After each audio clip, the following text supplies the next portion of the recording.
بسم اللہ الرحمن الرحیم۔ آدمی کے اسلام کی خوبی کے درجات کیا ہیں؟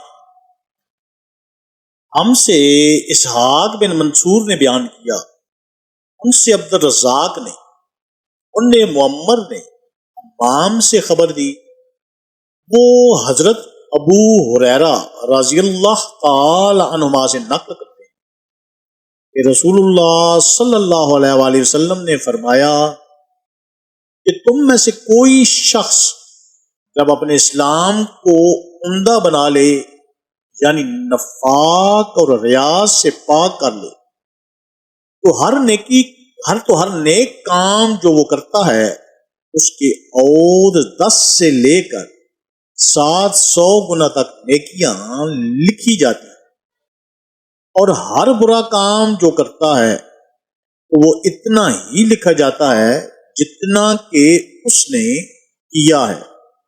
اللہم صلی اللہ محمد و علی آل محمد مبارک وسلم۔